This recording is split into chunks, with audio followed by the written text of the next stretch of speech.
Weirding Way Media.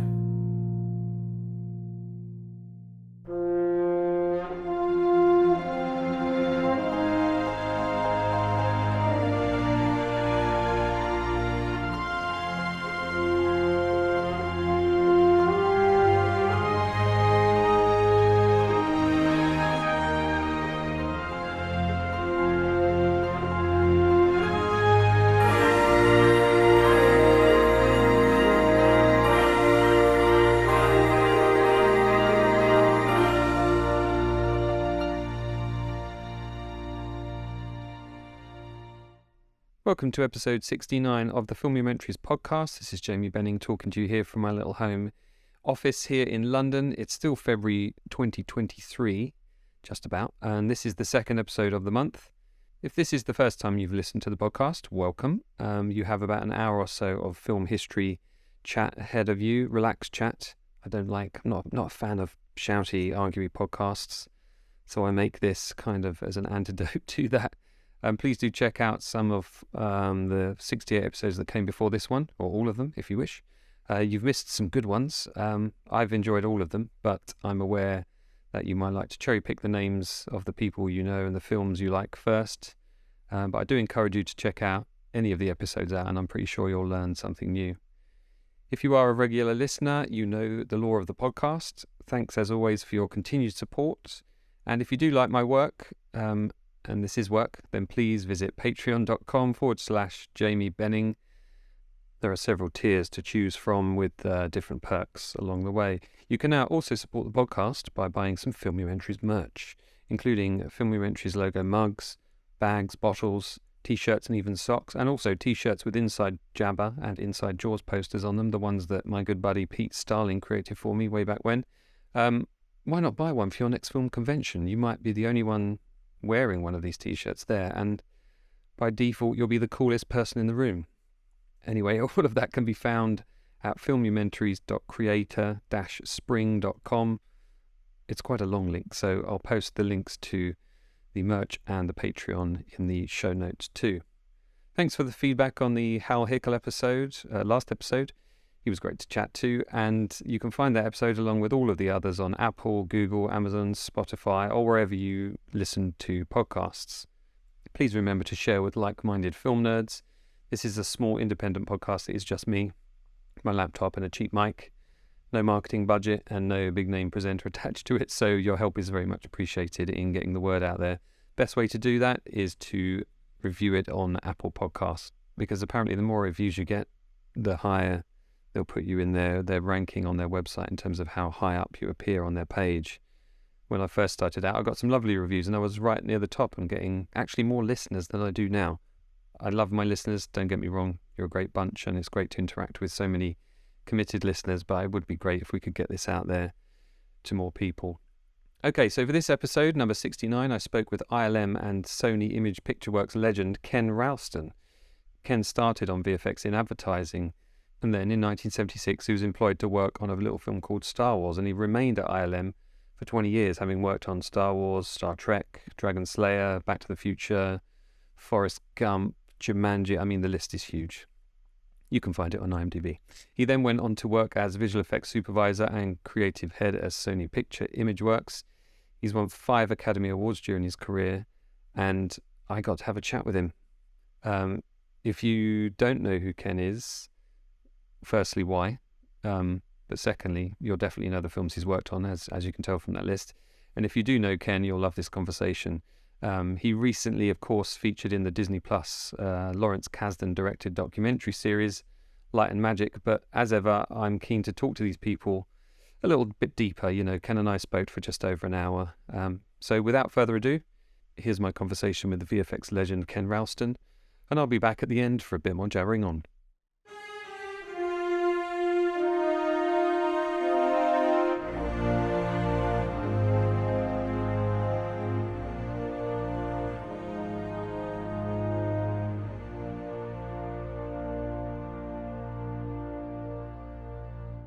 Dennis Muren, when I interviewed him, and also I've heard Steven Spielberg and so many others of your generation say that they became obsessed with movie making after a particular visit to the cinema or a particular movie that they saw as a kid. What was that movie for you, Ken?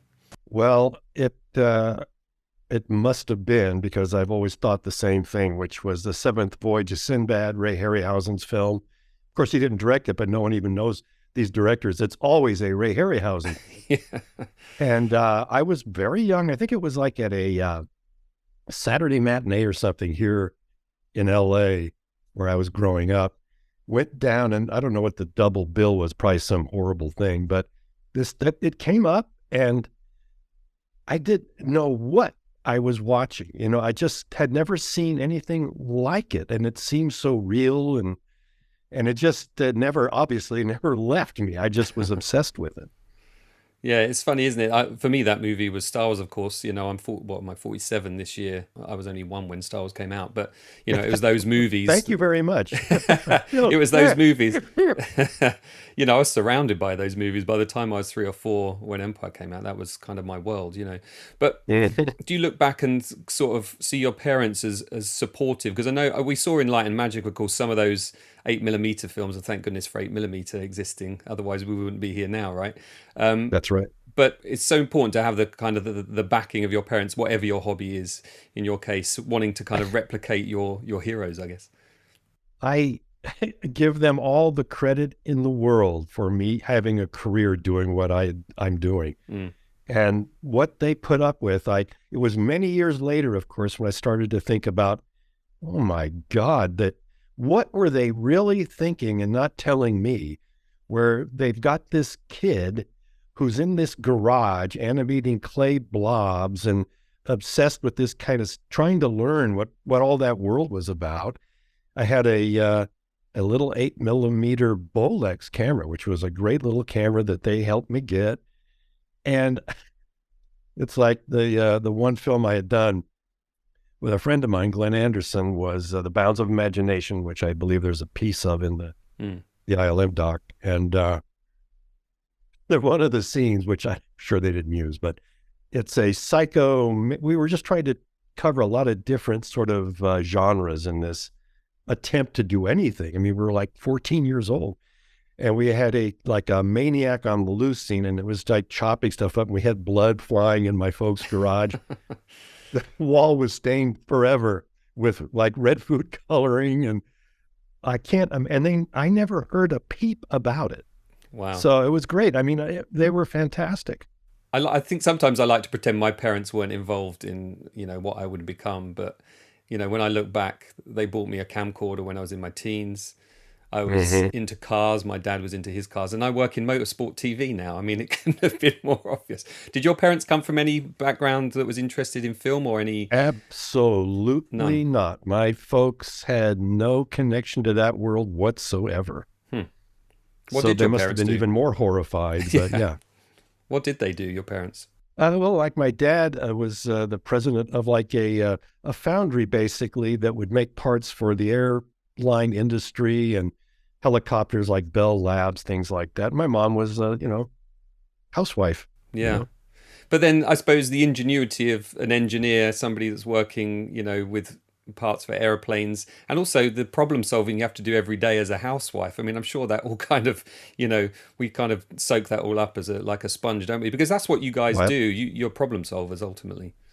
Problem solvers. And also when you're doing something like what I was doing, to have support like that and not having anything really keeping you from moving, just trying the most insane things, trying to learn. Because believe me, there was no information what I was doing. Yeah. Hardly at all, except in Famous Monsters of Filmland, magazines like that had very little information, but photos and things that intrigued the hell out of me and got me excited about all the possibilities of that hands-on creation of these worlds, and it really appealed to me, obviously. And thank goodness for that support, or I would be probably, who knows what I'd be doing now. I don't want to say an occupation that'll make someone pissed off if I make fun of it. But. Let's leave it there. Yeah, just as a void. Working, like looking in those magazines like Famous Monsters of Filmland, the Forrest J. Ackerman book. I mean, these people are kind of your mentors by proxy in a way. You might not have met them at that point, but they become your mentors, because I'm imagining that other than the friend you mentioned just a moment ago, there weren't many kids of your age at school doing this stuff. Like nobody. And there was, and I give Forrest J. Ackerman a lot of credit too, because when I was in, how old was I? I must have been 14-ish again, somewhere in that world. I had wrote a very, I'm sure, stupidly awkward letter to him because I just didn't know how to connect with anything in this world. And he answered me back and actually invited me and a friend of mine, Glenn, to visit his place, the Acker Mansion. I didn't know what I was in for. And what happened then was we showed up. My folks drove us up there. I don't know what they were thinking about this guy in this crazy house. And first of all, we were mesmerized by all the props and the artwork. And Forey had the most amazing collection of the old King Kong models and things I was going nuts about. Wow. At the same time, he had invited a couple of people he knew, John Berg and Bill Hedge, who were working at Cascade Pictures of California, basically doing visual effects for commercials. And that connection just kept building. And Glenn and I were making that movie, Bound's Imagination. And we'd go to Cascade, which they invited us to go see that, which again, there's a setup over here for the Doughboy and a character named Hans the Chocolate Man and miniatures. And oh my God. And we would take little sections of the movie as we were working on it over there with an 8mm projector, run it in their screening room. And that too just was fueling us and getting us excited. And they were sort of knocked out too by these two knuckleheads with 8mm film, showing them some interesting work. Yeah. So Cascade then was like a kind of proto ILM in a way, because so many of you kind of started to forge, your craft there. It's really, there's a documentary right there in Cascade, just because, so many of us kind of got our start there. I learned so much because I was allowed to do anything that I wasn't totally terrible at.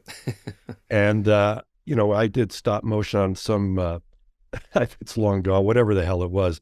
It was called Adventures in Underland, and it wasn't about Alice in Wonderland. It was like there was a dog and a frog and a turtle character, but we got to do stop motion over the summer doing that stuff, and they kept me on. And I had been out of high school, so I just kept learning there. And Glenn went off Mormon. He was on a missionary trip, so he was doing that.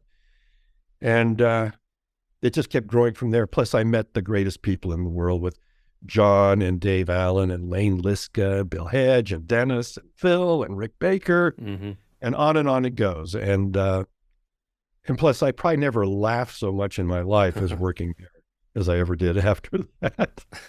And I can imagine that, you're just thrown all these sorts of different challenges day by day, with different customers coming in for completely different commercials. And what was that like, kind of realizing that one day you were going to be animating a show, the next day you might be the Jolly Green Giant or something like that? It was great. I was very excited about the variety of the work and the challenges. And also I was surrounded by people that were teaching me how to do a lot of different things. A guy named, there was Jim Danforth was there too. He was there off and on. Tom Sanamon, who was just getting into the stuff and building armatures for odds and ends there. Just amazing work being done. And we were struggling all the time because, the technology was almost non-existent. And just doing, building stuff out of Bondo and styrofoam. But I learned a lot. I had a blast. And for years, just was able to kind of, I guess, hone my craft. And I guess that's what I liked about the ILM when I got there, is it allowed me to, once they knew who I was, certain things I was good at, to keep growing, to do some designing or sculpting or even puppeteering besides the spaceship stuff or anything else. Yeah, it's nice that kind of attitude carried over into ILM. You talk in the documentary, and when I've spoken to a few of your colleagues, they talk about ILM being a place that there weren't necessarily defined boundaries. You could cross a boundary, and you could, I spoke to Yeah, Nilo Rodis Jamiro, who, on Empire was industrial designer, and then on Jedi he's a costume designer all of a sudden. that's right. Yeah. And is No, it that was something that fantastic. that you enjoyed being able to do? Because it could be daunting to some people, I'm sure, to realize that they could be moved from one department to the other, but you enjoyed that I could. crossover? Oh, I loved it. In fact, I sort of thrived on it because I guess I get bored really easily or something. But there was always challenges, and we were always pushing the envelope. So it wasn't like, well, I'm going to go do that again. And I guess we could have had that attitude, but then you'd never hear of us. So we all were always trying to push envelopes. Plus, there was that great cross-pollination between all of us. Such a talented, weird group of people that got together and became friends and learned from each other and just kept building and growing like that. It was very unique. It was great. Before you kind of took that leap from Cascade over to ILM, had you kind of already started to work out what your particular forte was within visual effects, or were you just kind of a jack of all trades at that time and that came later? I don't think I ever really thought about it. I kind of had my hands into a lot of stuff. I was intrigued by a lot of it, was intrigued by a lot of different movies that use different visual effects, and also just monster movies and ridiculous things like that. And makeups is actually how I really first started getting interested in that world. And so, of course, later got to be friends with Rick Baker, and what an odd collection of people to meet, and just loved every one of them. It was great. So would that be the kind of Dick Smith kind of makeups you were looking at as a kid and kind of striving I was looking at anything available. But yeah, Dick Smith, since you mentioned him, he had come out with a book that Famous Monsters put out on makeups that you could do at home. So I tried a lot of those, and it was fun. I don't know why I was interested in all this make-believe stuff, but yeah, it was a great magazine and had simple stuff for young kids to try with grease paint stuff. And then it had like sections, I guess. I don't remember exactly, but I guess as you got older, you had harder things to do. Yeah. But yeah, it was just one more thing to keep fueling you, to get that fire going for me. I noticed looking at your films, your 8mm films in Light and Magic in the documentary, in comparison to Dennis's, yours appeared to be very comedic in style. What was the attraction to the comedy? Was it just something you wanted to see? I guess that's just things I like. Yeah. I mean, it was, why do something? I mean, I guess the Maniac on the Loose would have been the only serious thing we tried.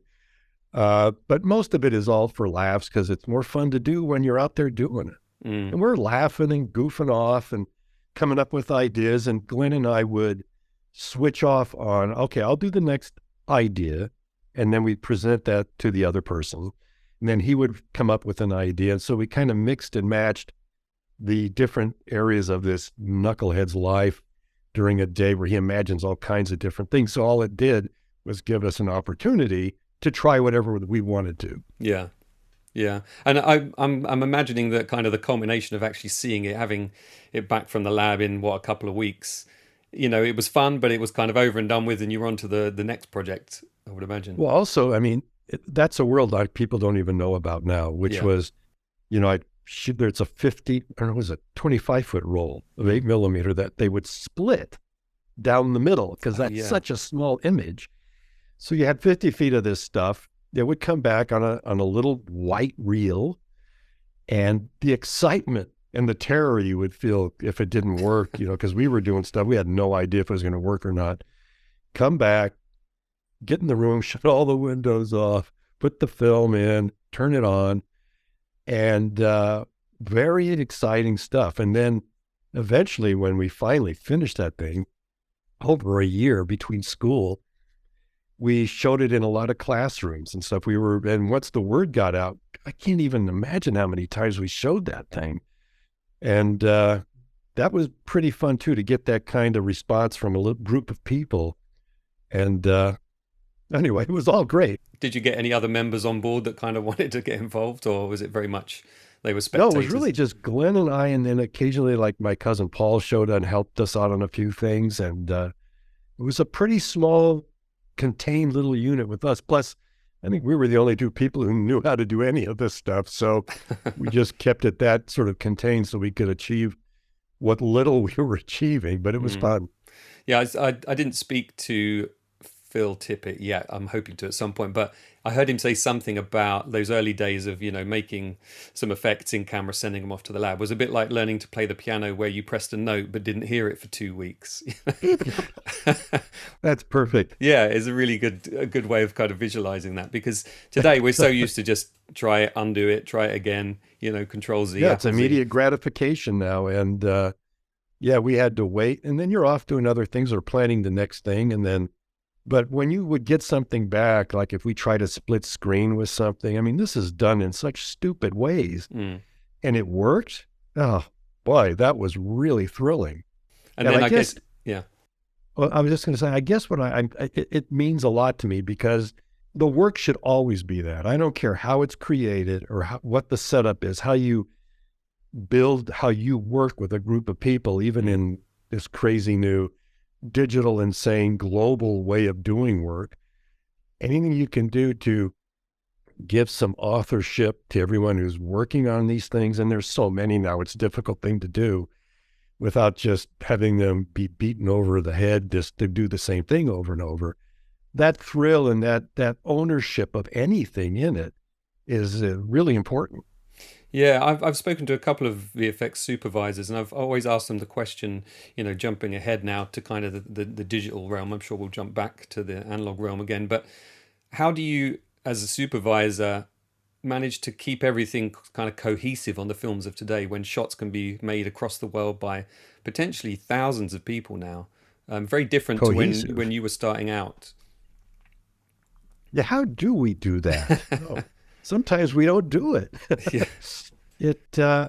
Well, I mean, the technology, I mean, the way it's split up, I won't bore you with the whole thing because you already know it, but you have your department heads or people that I'm dealing with as the supervisor of the world kind of work being done, split all over the place.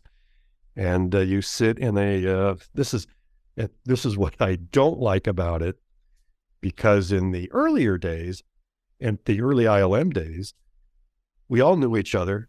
We actually worked face to face, human being to human being. It's crazy. And there's a language that cannot be explained besides you're talking and you're showing stuff. There's a lot going on between 2 humans, 3 or 4 or 20 humans that goes beyond that. And it's just that connection. So now you sit in a screening room somewhere and everyone has their time with you. It's all video conference calls and everyone's lined up. You have to only deal with the main people you need to deal with at different facilities. They're the ones that then take the work and spread it around to the people around. Although some places will connect everyone to the screening room stuff if they want to hear it. You hope they would. Yeah. Yeah, I just can't. I mean, I'm sort of romanticizing about something I never experienced, which was working in the analog time of VFX. But it does sound like it's an entirely different dynamic today, and I'm not sure if it's always successful, as you say. But it may be visually successful. Yeah, but it's maybe not the experience spiritually successful. Sure. It's not. It is impossible to explain to a lot of folks now what that was like to be in these groups. And then at the end of the day, we go out and have dinner together, go have a beer, go hang out, go play around. And you got to know a whole world of each individual, not just it's like me and you right now. I'm on the screen with you and that's it. Yeah. It's like, there's no other way to connect. It's great that we can do this. Yeah. But I found it to be very different, and I've done them both ways. It's very odd.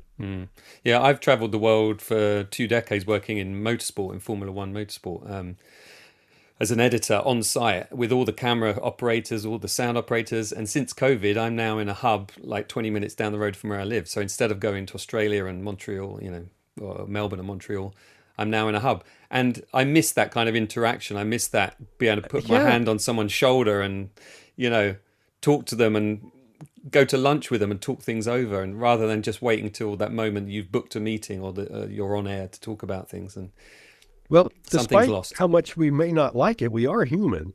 Mm. And there's a world where if you're not physically with someone doing the work or talking, whatever, it's very different than doing this. And I do miss that too. I mean, why would you want to travel around the world to do your job? It's ridiculous.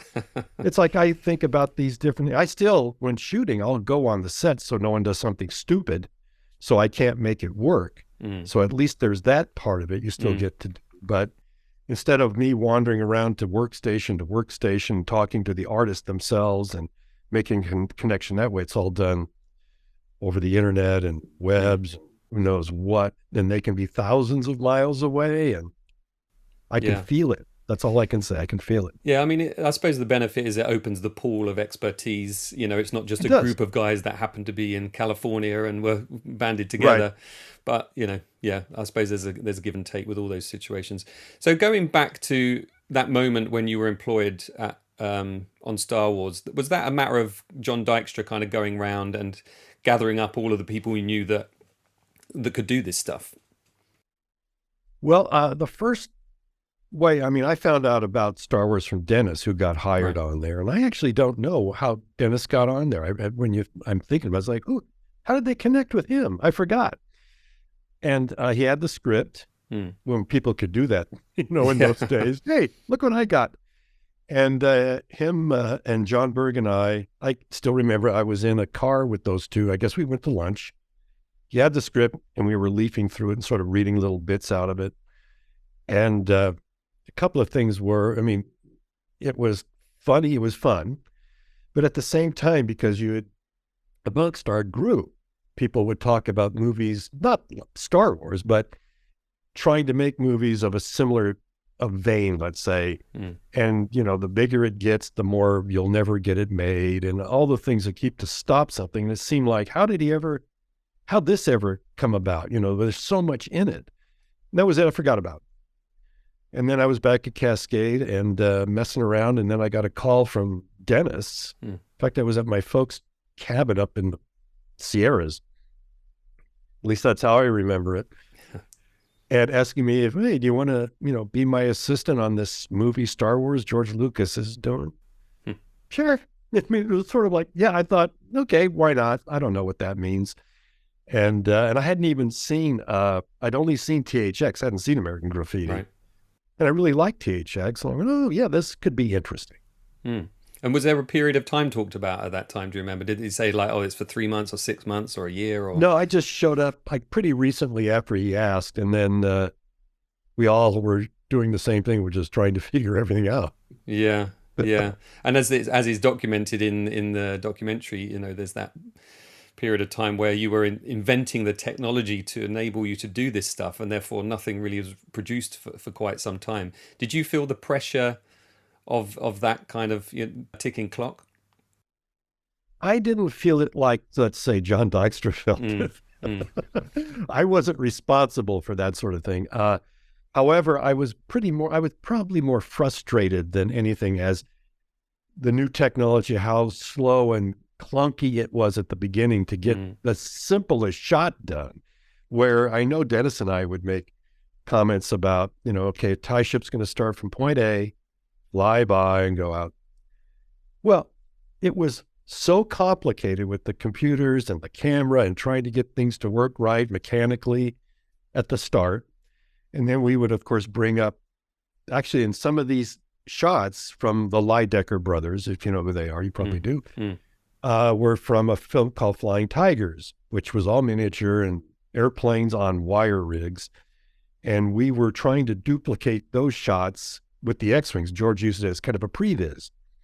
And that probably went, except for building the model, which we had to build models too, that was probably a lot easier to do, and it was hard, I understand, than what we were attempting at the start of this thing, before we all started to understand the intricacies and the odds and ends of this system. Yeah, I can't imagine the complexity of it. I mean, I remember that documentary, How to Film the Impossible, where Horizon, it was shown on a thing called Horizon here in the UK, where you were interviewed about Return of the Jedi, and you're talking about the shots of Was it SB19? I think it was called. That shot, everyone will always bring that up. Yeah. Yeah, and it still kind of baffles me that you could understand the trajectory of each ship, the scale that it had to be, how one would interact with another, and if it was going to cross paths with another, given the technology that you had at the time. I mean, a lot of this stuff you kind of have to hold in your head, right? Is that right? Or was there, Yeah. I mean, obviously drawings and diagrams and mathematics, but a lot of this you would have to hold in your head. You have to hold it in your head. And I also do a lot of doodling, drawing, sculpting, things like that. So I must have a certain facility for, I guess, hanging on to certain like images and images like in a 3D space, things like that. And at the same time, you have to make it dramatic and cool and fun and all that sort of thing, even though you're only doing so-called, just these spaceships and stuff. But there are ways of, making it a little more exciting and fun and nifty looking. Mm-hmm. And so you have to do all that. But there's a lot of the other stuff, the awkward technical nonsense you had to do with our system, which was so primeval. But we made it work. Yeah. How did that kind of technology develop through those first three Star Wars movies? The complexity of the shots definitely increased. Did the technology itself increase to kind of keep up with the imagination of George? In a weird way, that's an interesting question. I don't know if the technology improved that much as our familiarity with the different mechanics of the different cameras. There was the Dijksterflex, I guess by Jet. I don't remember when the Moose Flex came in, but it was a longer tracked, bigger version of the Dijksterflex. And I think for me, because I have the personal experience of learning the joystick, trying to figure out how to create each move of the ship as a separate axis, which is really, I don't recommend it for anybody. So you have like the ship's going to come in, do a turn, and take off. Okay. I guess the first thing I do, the main dramatic point of this thing, it'll be the distance it travels. So, okay, I'll do a static ship doing nothing, traveling from point A to point B, and we do a track down. And maybe I'll move it around in the frame so I know, based on the graph I've made, where it has to be. Back it up. Okay, I'm going to go to the next little pot of this little information on the joystick. And now I'm going to do the pan and tilt. Okay, no, that didn't work. No, that didn't work. Okay, I think I got it. Now I'm going to back it up. Now I'm going to do the roll. Now I'm going to do the spin. And it all has to awkwardly come together and look like it's just a single quick move, and off you go. So at the start, it was horrible. And by the time Jedi came along, it was second nature to me to be able to do all that stuff. It wasn't easy, but it was certainly a lot easier to come up with.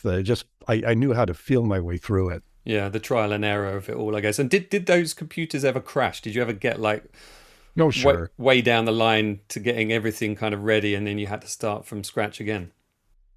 I can remember on Empire, I was doing a shot with the Millennium Falcon, and I was on the night shift because we only had so much equipment, and I would do stuff at night after Dennis and the group would leave.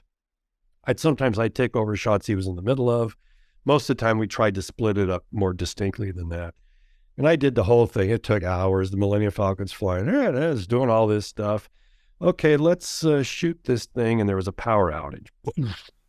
Came back on. That was the end of that. Ugh. So I don't think I stayed to finish it that night. I think I wrote one of my night crew notes to the day crew, probably going on a rant about losing all of it. And then you start over. There's nothing to do. And the way it used to be was you'd put cassettes into the recording device, little cassette recorder, and that was recording the data to do these moves on the Dijksterflex. And, they could get stuck in there. It didn't happen a lot, but every once in a while it would happen. Yeah, I mean, once is enough. Was that like an audio cassette kind of cassette you're talking about, was it? Yeah. Yeah. Yeah. Just like an audio cassette. Click, click, a little, I don't know who made it. I showed my kids an audio cassette recently, and they had no idea what it was. I asked them to guess what it was. They were looking at it for like 10 minutes. They had absolutely no idea. They're teenagers as well.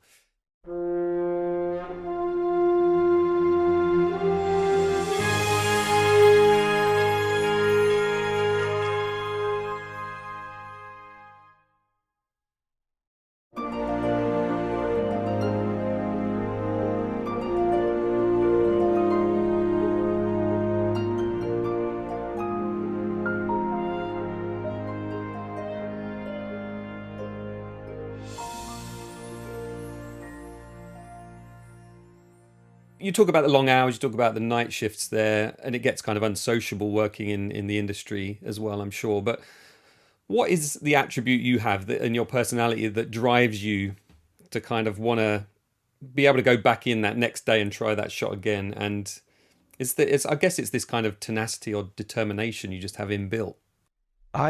Well, probably bottom line is I probably really don't know. Mm. I think it's because I respect the craft. Mm-hmm. I think sitting and doing, mediocre work is a pointless exercise. And you see it all over the place in different businesses all over, just coasting, just coast through this. Well, none of us were there to do that. Mm.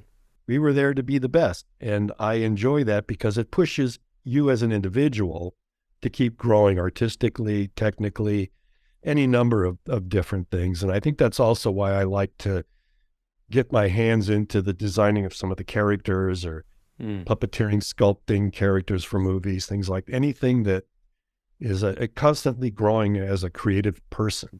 And to be around another group just like that in their different fields was very exciting.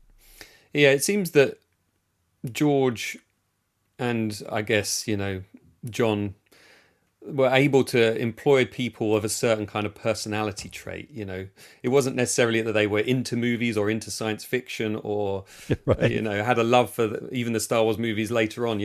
Again, talking about someone like Nilo, he said he wasn't interested in films, he didn't care for sci-fi, but he was an industrial designer. What they seem to be good at, George and his senior group, I guess, which includes you, is that you're able to bring in these people that kind of just have this passion to see. And you said it yourself. It's funny. Dennis uses the same words: neat, nifty, cool. Just want to see that moment when the shot comes back, and you kind of get a thrill from it and a pride in your work, I guess. Yeah, pride in the work and plus we thought we were working on, and we were, some really fun projects that really needed to be, like, at least for our area of it, as good as possible. And that's why we were there. And it is interesting, though, when you're talking about it, all these different individuals, but there's something in our personalities deep down in our DNA. There is a similarity in an odd way that our interests that led us there all are fueled by kind of the same passion to be the best at that one area. And there we were, all thrown in a big mess of goofs and flying away. Some were more mechanically inclined, some artistically. Dennis and me and a few others were really into visual effects and had studied it and met Ray and all the movies. We knew all that stuff. And I think that's where we found some frustration, where you'd bring stuff up knowing who you were talking about. Like, no, there's easier ways to do some of this. Oh, forget it. That's the other thing, though, isn't it? Is finding out the most economical way, and I'm not just talking about money, but in terms of time and effort as well, to achieve the best result. And I think that example of, using a Polaroid of the Millennium Falcon, and George saying, "Yeah, cut it in," Yeah, it was.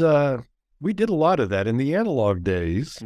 Oh my God! But it was a lot easier. I did things on movies that were so funky and ridiculous, but if you know the craft, if you know the art of it, if you know human perception in a movie, you can start to save yourself some grief and do something so simple. Now, it sounds like it's a cheat and it's something you're trying to get away with. Well, it isn't. It'll look very cool, and it gives you an opportunity to do the really hard work, spend a little more time on it because it needs it to get that shot or shots to work. And we were all just constantly juggling things so you get the most for your buck, bang for your buck. And at night, I would have tie ships or whatever at one end of the track. The other end of the track, I'd have the Millennium Falcon. On the side of the track, maybe a couple of Y-wings or something, just static. And I would try to just cover all those bases in a night and get every element I could shot that in one night. And I did okay most of the time. But those little tricks and things and ways, I was going to say shortcuts, but that kind of infers that you're not doing it properly, like you say. But just finding a way to do it more efficiently. I guess that's the benefit of having that kind of collective experience and collective memory of all that, that group of people that you had at ILM for decades. And it helped. I mean, I've always talked about the dumb things I've done, like put potatoes in The Empire Strikes Back. Everyone knows that story. And it's just, first of all, it's a ridiculous story to know, but it's also your perception of things in film. So it's like, okay, there's a whole bunch of asteroids flying around. And I used to just kind of joke at the model shop, these just look like potatoes, some of them, except you had to build it and paint it and do all this. So as a joke, I went out and got the potatoes and shot a couple of them for the asteroid scene. But it's not just trying to tweak everybody. It's also about, hey, look, what can I get away with? It looks just as good. I can save this, and then I can worry about what the Millennium Falcon is doing, because it's going to take me a lot more time to figure this out and light it and make it work. It's interesting that your sort of comedic ways come back into it. Oh, maybe I could use a potato. Yeah, it does, doesn't it? Yeah, I did a lot of silly things in the before a shot would start. Sometimes I would do something stupid, or I would shoot another version of something. I just remember doing a flight over one of the asteroid scene again. Must have really had it out for that scene. Flying over a miniature that the guys had built of the cratered surface, and that's where the hole is, where the giant slug thing is going to come out. So, hey, what do? I make a sock puppet of a ridiculous, stupid thing. We're flying over it. So at the end of it, that's what comes out of the hole. Then we shot the shot. Which ultimately was a kind of ramped up version of a sock puppet anyways. In fact, mine was better. Mine was funny, at least. When you work on a project, presumably in some cases, as your career went on from the very early stages, because you're a supervisor by this point, I'm interested to kind of talk about how the goalposts can change so much, and how the initial intention of a shot can change completely given time constraints and budget constraints and what's feasible. How do you go about sort of learning that flexibility, or learning to be as flexible as you need to be? Is it about having a bunch of options lined up to sort of offer to the director initially?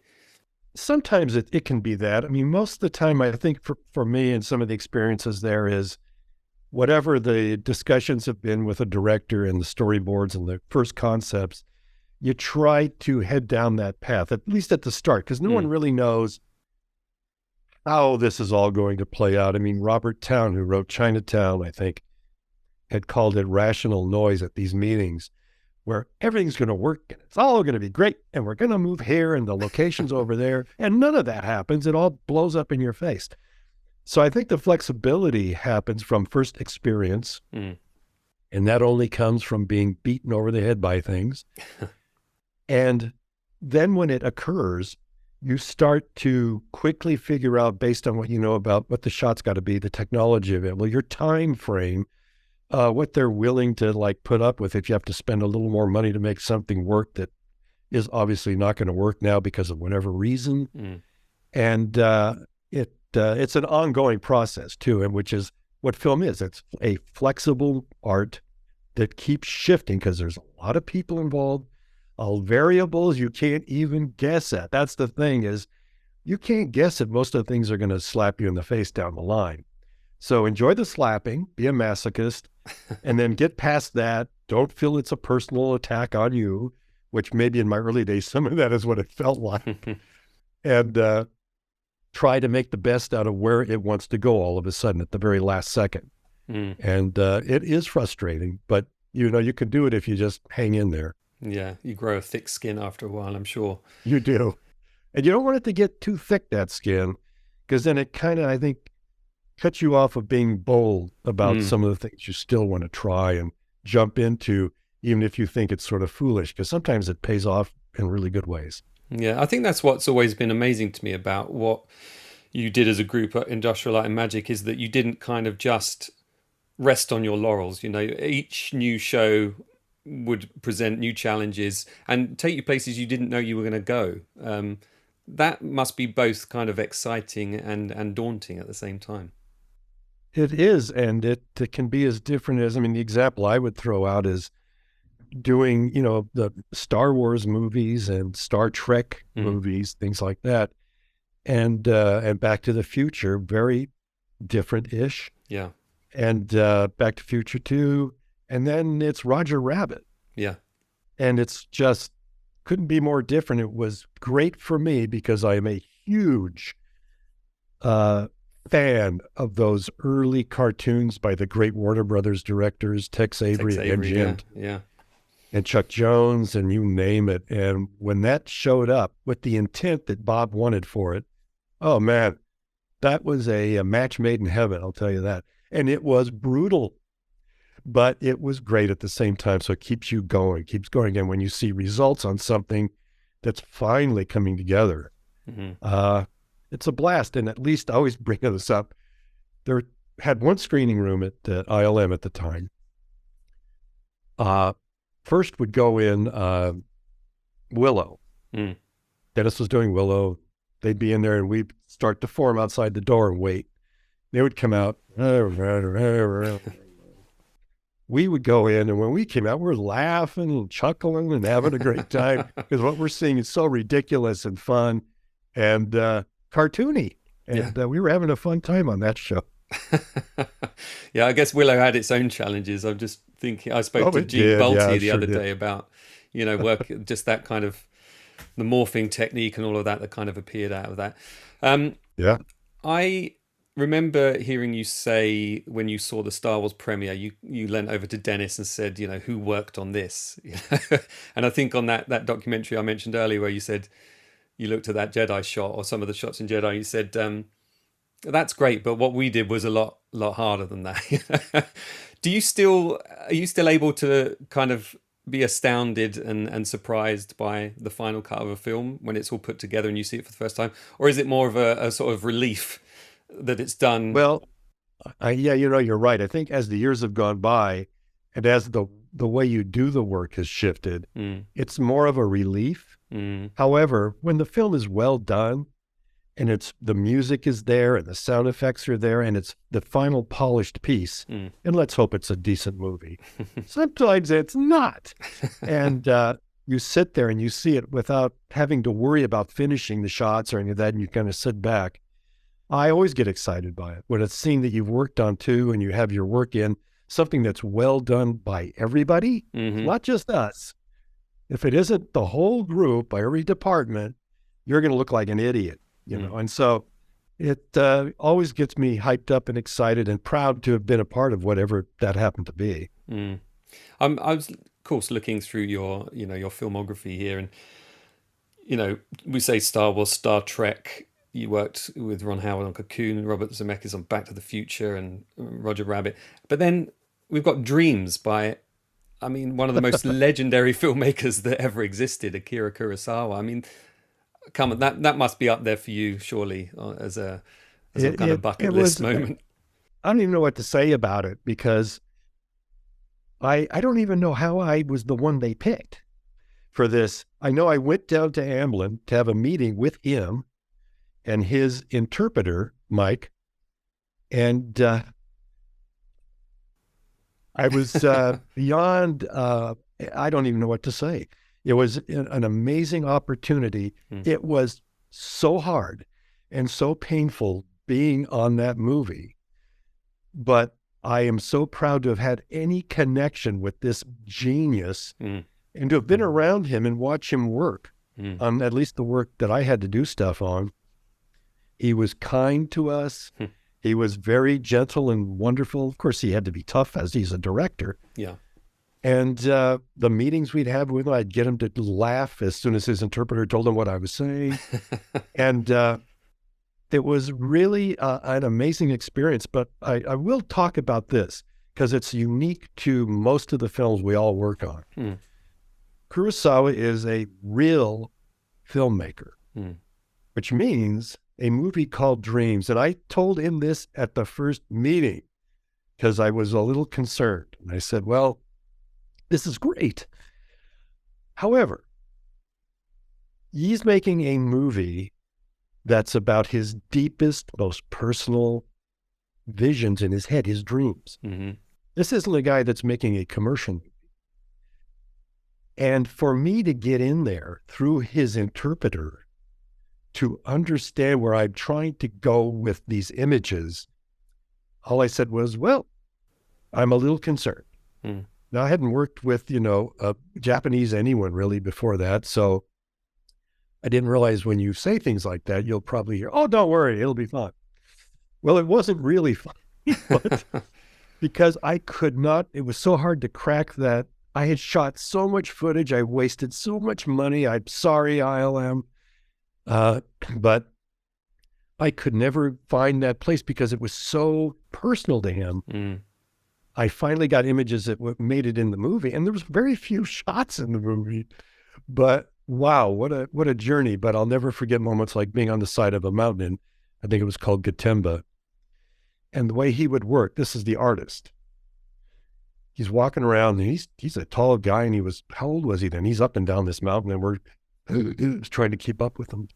And he had a tablet, and he'd sit there, and there's Mount Fuji in the background, and he'd stop. He's the one who would sit there and draw the shot right there. Sit there, he'd draw this thing, and he would finish some stuff later for it. And I was thinking, oh, this is so wonderful. This is wonderful. So yeah, what a thing. Wow. I can say that I worked on a Kurosawa film. It doesn't make any sense at all. No, it's so fantastic though, isn't it, to have that opportunity kind of thrown at you. I'm trying to imagine what else was going on around 1989, 1990, because I guess that's Back to the Future 2 and all those things, but you worked on those as well, so you obviously just had this sweet spot in your schedule. Yeah, and I'm terrible with dates. It's like I don't know when Death Becomes Her goes into that thing, or what was that, 92 around there, wasn't it? Yeah. I don't know. But Kurosawa, you look at some of those storyboards he did for for any of the movies like Kagemusha, just these beautiful, you'd gladly just put them on your wall. They're so vivid, so colourful, but trying to make something physical to appear in a film for this man that has such an amazing imagination. I mean, it's near impossible, but, pulled it off. I think if we were doing the same thing now with digital, it'd probably be an easier way to finally get the sense of what he was trying to pull out of his deepest thoughts on screen. I would like to think that. I'm trying to wonder who had the more difficult job, you or his translator. Just trying to. I think his translator, yeah, trying to get us to to understand what was going on there. Plus, it's just a different world when you're working with someone that is a real, truest artist in that sense that we were used to, really. And I'm not putting down anybody I worked with other than him. I mean, they're all artists in my book. It's just a different approach. Yeah. And one of your biggest collaborators, I guess, would be Bob Zemeckis. Did that come about when he was initially slated to do Cocoon? Is that right? Yeah, my first meeting with Bob was on Cocoon. And I think he liked how much I was willing to try to do the insane things he was coming up with, because that's what he does. And then there were issues with apparently his buddies at 20th Century Fox. And I know you're all part of Disney now, but anyway, at the time, they wanted him to reshoot stuff on Romancing the Stone, right? Something in a plane crash or something. So he wasn't able to do Cocoon. But that was my first meeting with him. So I get on Cocoon with Ron Howard, which was great, fantastic. But during that, Bob gets Back to the Future, and he wants me on that too. And I don't know how I did that, but I did both movies at the same time. Wow. It was a little tough at times. That was both in the supervisor role, was it? Yeah. Yeah. Wow. Was there ever a point where you kind of were climbing that ladder where you harken back to the days of, actually physically having more hands-on? Because I'm guessing as a supervisor, you have a certain distance and you have to relinquish quite a lot of responsibility to your creative teams. And oh, absolutely, especially now. I mean, oh my gosh, you're basically just I don't even know what I'm doing now, but you're just sort of a scapegoat, I think, to get slapped around. But however, yeah, I hung on as long as I could, and I would program things all the time and light miniatures, and I kept doing a fair amount of that as time went on. But at the same time, I'm working with really talented people that it'd be great to give them a break. It'd be great to use Peter Dalton, let him go shoot do some motion control stuff. And he was brilliant at it. And Pat Turner, he would come in and be lighting stuff and shooting stuff. And you start to move back. I was very conscious of it too, because I was so hands-on everything. And, but it was good. I mean, everyone got to get in there. And again, it's that authorship part, giving people breaks like I had breaks. So that's what you do. You find yourself in an odd position where you're at a point where you can help people out and move ahead. And okay, why wouldn't I do that? So yeah. When I was talking to Dennis, he was saying that, I think it was Steven Spielberg said to him, you know, if you can't make it look photoreal, just make it look beautiful. And that was a kind of mantra he had. Is there any of those that you have, that if I was to ask one of your team, what is it that you know, what's the kind of nugget of wisdom that Ken passes down? What would people say, do you think?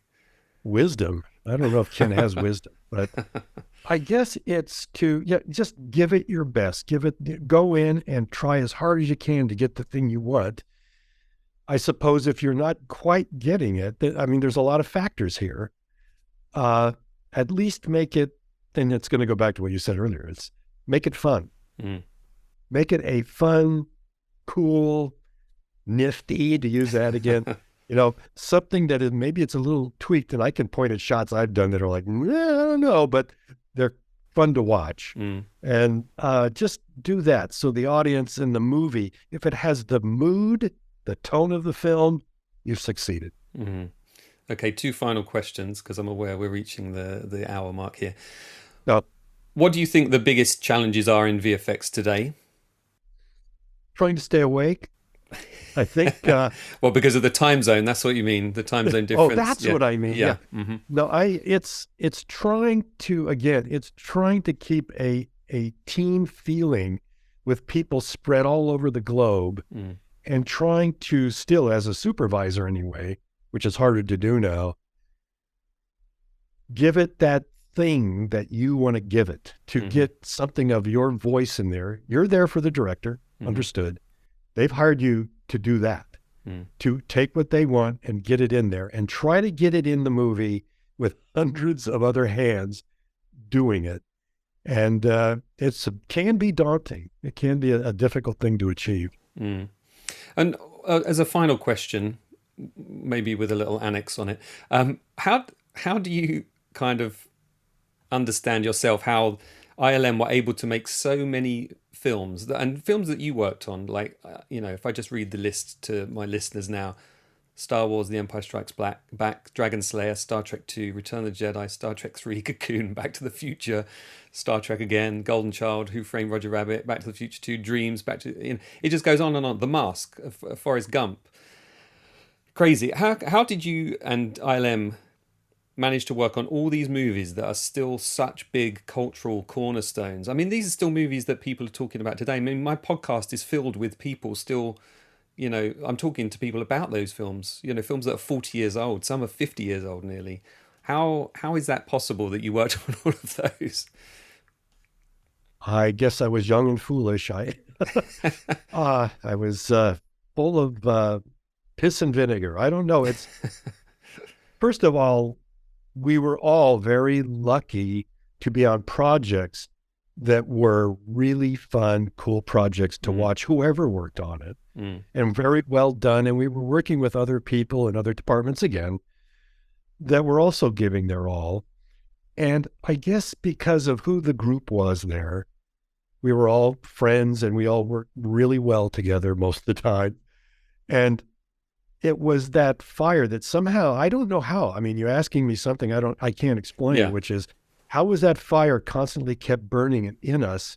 I know we were all dedicated and wanted to strive for perfection and have fun at the same time. And we were in a place that offered us the ability to do that. And we knew it was a unique thing. And looking back, we really now know, all of us, when we look back at those days, wow, that was so special and so never to be repeated again, unfortunately. And I think it just kept us excited. Every day was exciting. And it didn't matter how many shows you were doing or what I was jumping back and forth on different projects. I think for me, it just kept me alive. It kept me thinking, and it was making me, challenging me to come up with solutions in the best way possible for directors and other people that I really admire and like working with. That's a great answer. And the final question then, Ken, is, and I asked the same to Dennis, about, have you ever thought about making a book about your career? And at that point, Dennis went under the table and he lifted this huge manuscript up and said, well, it's here, but I haven't quite done it yet. Have you had any plans to do something like that? Here's mine. It's just one sheet of blank paper. No, No, I have not. Every once in a while, someone will say, and it's like, really? I can't imagine that being anything. It's so, I just don't feel that way about it. I know Rick Baker's come out with a great book. Phil just came out with a book. Dennis has been working on his book for a while, so he better just come out with it. Yeah. Me, I've never tried, never even gave it a serious thought. Yeah, I think you maybe underestimate the interest that it would have. I think people would be very interested to hear that. And these days, you can just dictate to an author, and then you won't have to keep doing podcasts to idiots like me. Hey, these are the fun things, A book just sounds like a bore. Yeah. All right, Ken. Well, thanks so much for your time. I really appreciate it. I really enjoyed talking to you. No, I enjoyed talking to you too. It was fun. Thanks.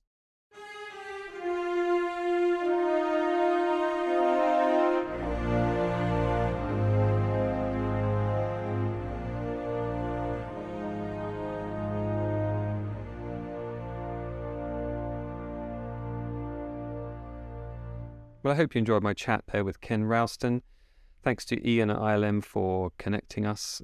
Thanks, Ken, for your time and for an enjoyable and relaxing conversation. Next up on the podcast is Patrick Reed Johnson, director of 5/25/77, a film that took 18 years to make and was recently released back in November last year, if memory serves. It's a coming-of-age film written and directed by Patrick and produced by Fred Roos and Gary Kurtz. Certainly no longer with us.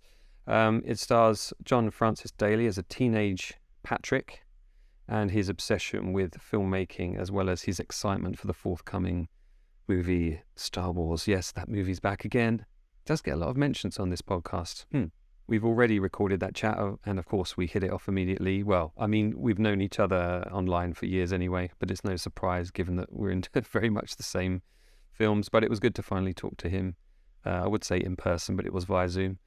So that'll be the first episode in March 2023. There might be a slight delay on that because, as mentioned previously, Patrick and I are going, not that Patrick, a different Patrick Tyndall, my co-director on the Joe Owls documentary that we're making. We are actually going to be in LA again in March for just over a week. We're actually heading out to Tucson as well, and maybe even Roswell for another interview. We're doing a bunch of interviews. I think we've got 6 or 7 lined up now. So I've been sorting out the logistics of that. Paddy's been sorting out his camera equipment ready for the journey. And we're going to go on a bit of a road trip, bit of an adventure, and nudge it on some more. We are trying to fit this in between our lives and our jobs and our families and everything else. And given that the Kickstarter didn't work out in the way that we wanted, we were hoping that would give us the money to turn down some of our other freelance work to focus on that. That didn't happen, but we're still pushing ahead. And if you want to keep ahead of what we're doing and follow that, you can follow me on social media at JamieSWB. We've also got at Joe Alves Doc as well, and we'll be posting some videos and pictures and things about our adventures over in the States in the next few weeks. Thanks as always for joining me, and I hope you can do so again for the next episode of the Filmumentaries podcast.